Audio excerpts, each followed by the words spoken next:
Hello friend, आज आप लोगों से बात करने वाला हूँ कि जो फ्रेशर्स हैं और मेंटल रिप्रेजेंटेटिव का काम करना चाहते हैं, तो स्टार्टिंग में उनको बहुत कठिनाई होती है।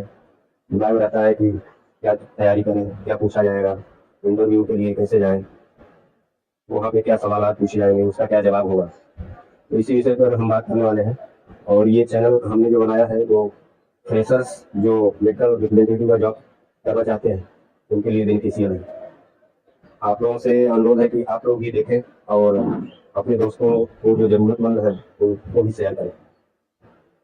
तो फ्रेंड्स, अक्सर इंटरव्यू के लिए जब हम लोग जाते हैं तो वहाँ पे इंटरव्यू जो होते हैं, सबसे पहला उनका क्वेश्चन यही होता है कि tell me something about yourself.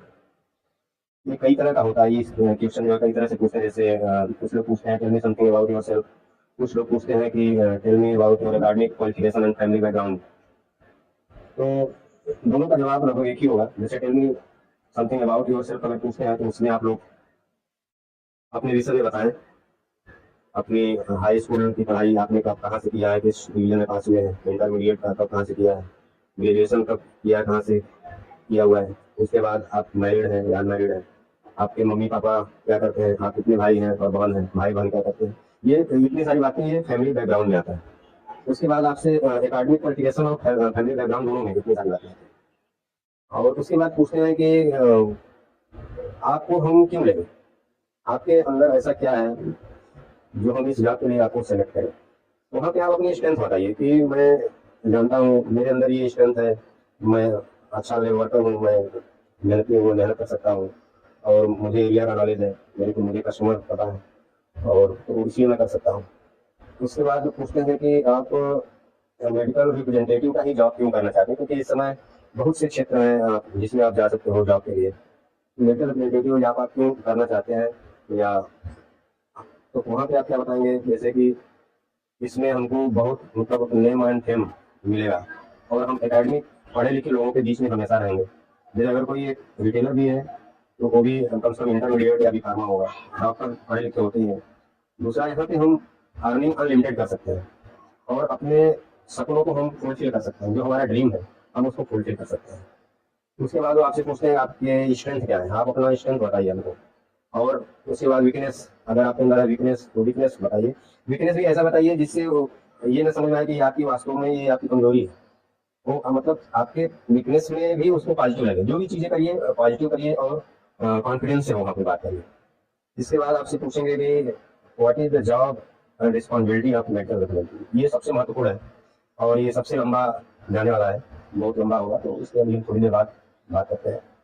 तो जैसे अगर आप बीएससी या साइंस बैकग्राउंड से हैं, या अगर आप बीए है या बी फार्म है या बी कॉम है, मैथ्स है, तो ये जैसा कि आप जानते हैं ये क्षेत्र जो है ये एरिया लाइफ लाइन से जुड़ा हुआ है। तो इसमें कुछ ऐसी चीजें जरूर पूछेंगे आपकी पढ़ाई लिखाई के समय। जैसे कि पूछ लेते हैं कि आप बॉडी सिस्टम जानते हो, आप बोलोगे हाँ, तो पूछेंगे कितने बॉडी सिस्टम होते हैं। जो भी जितने बॉडी सिस्टम होते हैं आप बात करेंगे, उससे बात करेंगे कि किसी एक बॉडी सिस्टम को ब्रीफ करिए। तो 10 बॉडी सिस्टम होते हैं जिसमें आपको बोलेंगे किसी एक बॉडी सिस्टम के विषय में हमको ब्रीफ करिए। तो वो बॉडी सिस्टम में आप पढ़ के जाइए। जैसे 10 हैं तो जैसे उसमें सर्कुलेटरी सिस्टम है या डाइजेस्टिव सिस्टम है, तो कोई एक सिस्टम आप पढ़ के जाइए, उसके विषय में बताइए वो कहाँ से स्टार्ट होता है और कौन कौन ऑर्गन से होकर जाता है और कहाँ पे जाके खत्म होता है।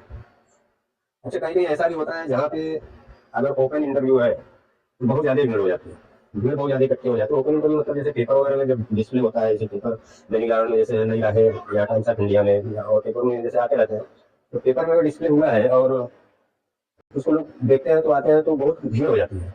तो इंटरव्यू क्या करते हैं कि जैसे अगर भीड़ बहुत ज्यादा हो गया तो भीड़ कम करने के लिए सबसे पहले आप इंटरव्यू के लिए जब जाएंगे तो किसी एक विषय पे वो आपको दे देंगे उसके ग्रुप डिस्कशन करने के लिए। ग्रुप डिस्कशन में जैसे कोई एक डॉगरी हुआ या टेलीविजन हुआ या किसी डेवलपमेंट में या कुछ कुछ भी ले सकते हैं। आपको वहाँ पे ऑन स्पॉट दे दिया, आप इसकी बात करें। तो 10-10 लोगों का या 20-20 लोगों का वो बुलाते हैं, 10-10 लोगों को लोग साथ में आते हैं। तो उसके बाद उसमें ये अंदर हेजिटेशन होता है कि पहले स्टार्ट कौन करे। फिर लोग एक दूसरे का मुंह देखते हैं, उनको उनको ऐसा नहीं करना चाहिए। वहाँ पे वो देखते हैं कि कौन वॉलंटियर बनेगा, मतलब कौन आगे बढ़ के आ रहा है। जो भी आगे बढ़ के आएगा सबसे पहले जो बात करेगा, तो इसमें देखिए जो भी बातें होती है उसमें मेरिट और डीमेरिट दोनों होते हैं। अगला अगर मेरिट पे बात कर रहा है तो अगला को चाहिए डीमेरिट पे बात करें। आपको बहुत ज्यादा कुछ खोजना भी नहीं पड़ेगा बोलने के लिए।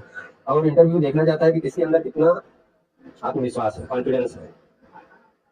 तो वहाँ पे जो सबसे पहले शुरुआत करता है उसको तो रखते ही हैं, फिर देखते हैं कि कम्युनिकेशन किसका अच्छा है। जैसे 10 लोग हैं तो उसमें कौन अच्छा कर रहा है, तो उसमें से आप करके 3 4 5 लोगों को सेलेक्ट करेंगे, बाकी 5 लोग 6 लोग जो है बाहर हो गए। इंटरव्यू में सबसे महत्वपूर्ण क्वेश्चन ये पूछा जाता है कि आपकी हॉबीज क्या है।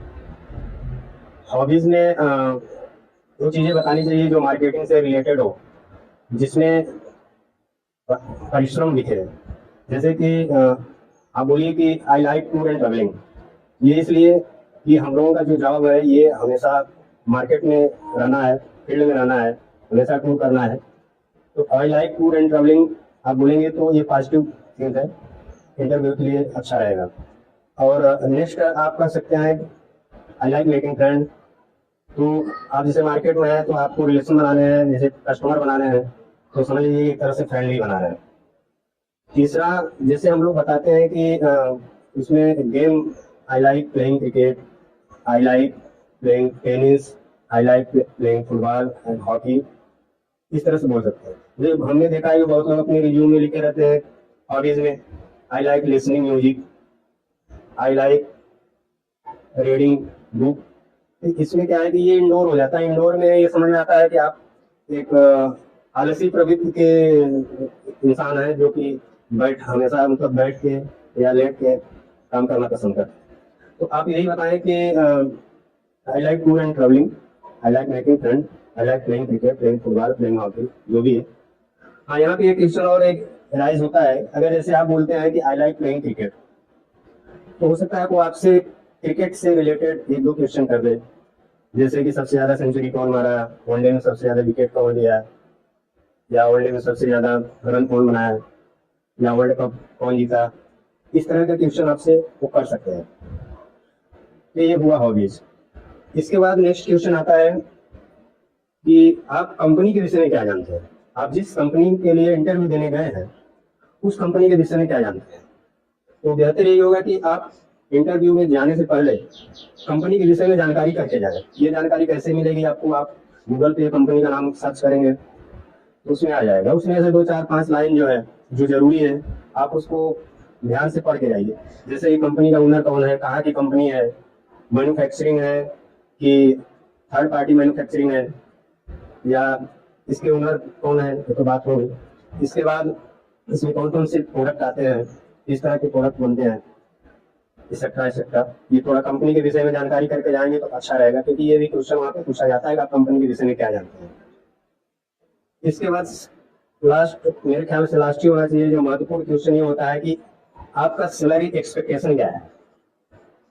सैलरी तो उनको जो देना होगा वो देंगे, लेकिन सैलरी एक्सपेक्टेशन आपसे पूछते हैं तो इसके पीछे एक रीजन ये होता है कि आपके विचारों को जानना चाहते हैं, आपके अंदर क्या चल रहा है या आप क्या चाहते हो, ये चीज जानना चाहते हैं।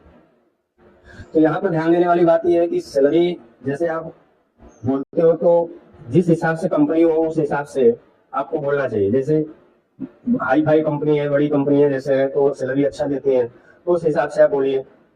जैसे थोड़ा सा उसके नीचे की जो कंपनियां हैं उसके लिए उस हिसाब से बोलिए, या थोड़ा सा और नीचे उस हिसाब से बोलिए। कहीं ऐसा ना हो कि आपने बोल दिया कि हमको 20,000 25,000 महीना चाहिए, मेरा ये एक्सपेक्टेशन है। आपका एक्सपेक्टेशन है, ठीक है, लेकिन पहले आप ये आकलन करिए कि क्या कंपनी आपको इतना दे सकती है या वो कंपनी इतना देने लायक है कि नहीं है। तो उस हिसाब से आप बोलिए। कहीं कहीं इंटरव्यू में लोग छट जाते हैं इस कारण से कि कंपनी आपको 15,000 या 20,000 देना चाहती है, आपने 25,000 30,000 बोल दिया। इसमें भी बहुत लोगों को वो लोग मतलब नहीं लेते, छाट देते हैं। तो इस चीज का ध्यान रखना चाहिए। तो लगभग जितने भी इम्पोर्टेंट क्वेश्चन होते हैं जो कि इंटरव्यू में पूछे जाते हैं, हमने इसके पहले वाले वीडियो में बात किया, और जो छूटे हुए थे आज हमने इस वीडियो में बात किया है। तो मेरे ख्याल से ऑलमोस्ट हमने सभी चीज कवर किया है जो कि एक इंटरव्यू में पूछा जाता है, और उसका सटीक आंसर क्या होना चाहिए ये भी हमने बताया है। तो अगर आप चाहें तो पॉज करके कहीं लिख भी सकते हैं बातों को जो कि आपको याद रहे। और इसके अलावा अगर आपको ये वीडियो महत्वपूर्ण लगे, उपयोगी लगे, तो आप अपने दोस्तों में और जरूरतमंद लोगों में जरूर शेयर करें। थैंक यू, धन्यवाद।